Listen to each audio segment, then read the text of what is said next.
鉄時代よもやま話第4話、消えた関門連絡船。関門連絡船は船舶の老朽化もあり、昭和39年にはその役割を終えますが、その背景には関門トンネルのほか、関門道路トンネル、国道2号線の影響もありました。本日は関門連絡船に関するお話をさせていただこうと思います。左の右のお知らせっていうね、案内は当時のですね、ポスターを元にですね、書かせていただいた内容です。トンネル開通後も関門連絡船は残ることに。九州では関門トンネルが昭和17年に下り線が、昭和19年には上り線がそれぞれ単線併用方式で開通し、貨物はトンネルを通り、旅客の多くもトンネルを通過します。さらに昭和36年6月からは、鹿児島本線が交流電化により、直通電車の本数が増えれば、東電のことながら関門航路を利用するのは門司港付近の住民だけということになりました。本来であれば関門トンネル誕生の時点で廃止ということもあり得たのですが、その後も長らく門司港と下関港を結ぶ関門連絡船は存在したのです。末尾にグラフを掲載させていただきましたが、トンネル開通後は航路の利用者は激減するものの一定の利用はあり、昭和29年をピークに再び減少に転ずることになりました。さらに昭和33年には国道2号線の車道人道トンネルが開通したことで、さらに利用者は減少。昭和36年6月の鹿児島本線電化以降は、それまでの28往復から20往復に減便の上、所要時間も15分から18分に変更し、一隻のみの使用となったそうです。運転時間は15分程度、2等3等区別がない船ということでね、書かせてもらってますけれども、関門連絡船は乗車時間が15分程度であり、おおむね30分程度の時間で30往復が運行されていました。これは昭和36年の、鹿児島本線の電化開業前の話ですけどね。ですので、東急のね、2等3等という区別はね、部屋の区別というのはありませんでした。以下は昭和35年10月の時刻表から抜粋した下関から門司港間の船舶時刻表です。なお、国鉄の資料によれば、昭和38年度の営業係数は470であり、100円の収入を上げるのに470円の経費がいるという赤字航路であり、下関市及び北九州市門司区の代表者と廃止について十分に折衝を重ねるものの、明治、大正、昭和と3代にわたっての航路だけに感情論で廃止反対も多かった。昭和39年9月15日、下関市が同意、10月に入り北九州市も同意したことで廃止に踏み切ることとなったそう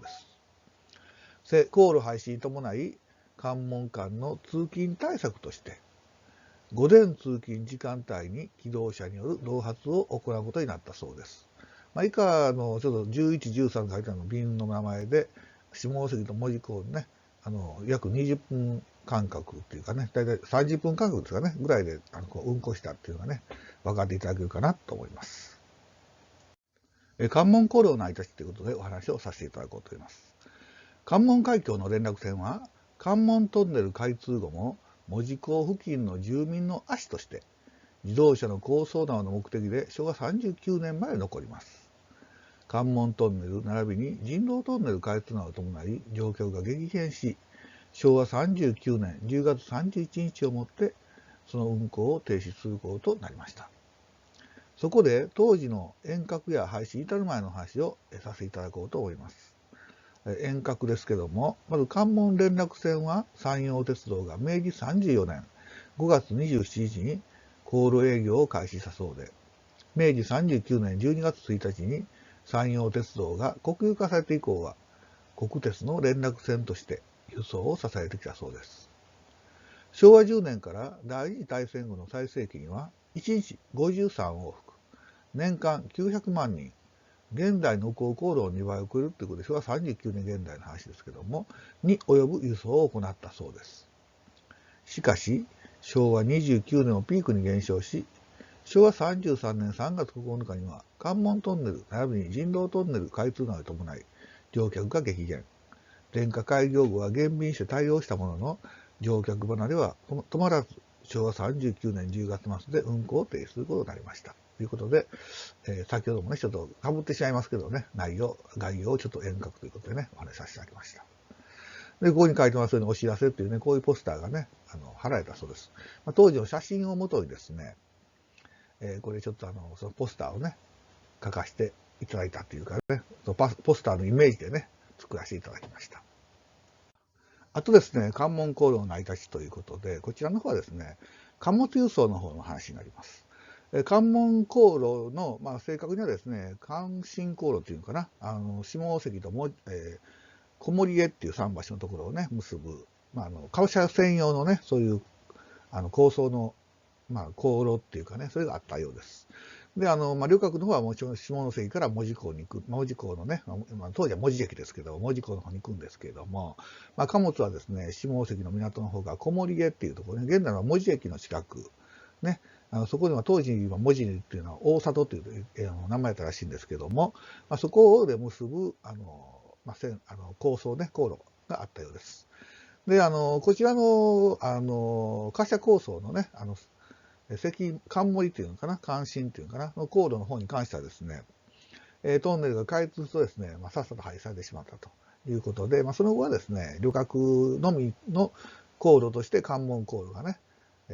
昭和39年まで残ったということになるわけです。ここからですね、一応仕様になるんですけれども、関門航路の輸送用のスイート、関門間ルート別輸送人員ということで、まず関門航路別の輸送実績というのをね、ここの真ん中にちょっと、表を書いてるんですけども、それをグラフにしたのが左側の棒グラフです。で、一番ポコンとこうへこんでるのがちょうど昭和17年ね、山陽本線の関門トンネルが、下り線開通ね、並びに上り線開通ということで、ここで一気に、関門連絡船の、ね、輸送量は一気に減ります、一旦。で、その後ですね、昭和22年にまたちょっと盛り返してるんですね。で、徐々に少し減りつつもですね、昭和29年、8年まではね、そこそこあるんですけども、このから30年以降ですね、もう右肩下がりでゴーッと下がっていっているというのはね、見ていただけたら分かると思います。昭和34年の国道2号線トンネル開通以降の関門連絡船含む乗車人員の推移ということでね、ご覧いただこうと思います。こちらの方ですね、関門ルート別に輸送人員ということで、こちらの方ね、一応表を出させてもらいました。これ見ていただくと分かるんですけれども、右肩上がりでね、トンネルの方の利用が増えてます。当然、通過人員が多いんでね、当然なんですけども、それもトンネルもね、結構昭和37年号からぐっと伸びてるのが分かるかと思います。で、これをですね、改めて、鉄道のね、トンネルの部分を除いた場合のグラフで比較してみますと、どうなるかと言いますと、こういうイメージ。ね。本当に37年間急激にね、自動車、特に35年間こう伸び出してるんですけども、これはやっぱりこう、経済成長のね、部分もあるんかなっていうふうに思います。これ見ますと分かるように、いきなりですね、やっぱりこう完璧、37年からね、大きく伸びて分かると思います。逆に、それに比例するようにですね、国鉄の航路がですね、一気にこう35年からね、右肩下がりで下がっているというのもね、見ていただけるかなと思います。昭和30年、国道2号線トンネル開通以降の関門連絡線を含む乗車人員の推移ということで、今回は構成割合の方をね、見ていっていただこうと思います。こちらの方ね、関門間の輸送シェアということで、これ見ていただきますとですね、実は鉄道のトンネル自体はね、輸送量は増えてるんですけども、シェアでいくと、徐々にですね、昭和34年、7年頃からそのシェアを少し落としていってます。ね。これは見ていただけると思います。それですね、改めて、鉄道部門のね、トンネル部門の、除いたですね、シェアをね、どうなってるのかっていうのをね、改めて見ていこうと思います。こちらですね。で、これ見るとですね、非常によくわかると思うんですけども、昭和35年を境にしてですね、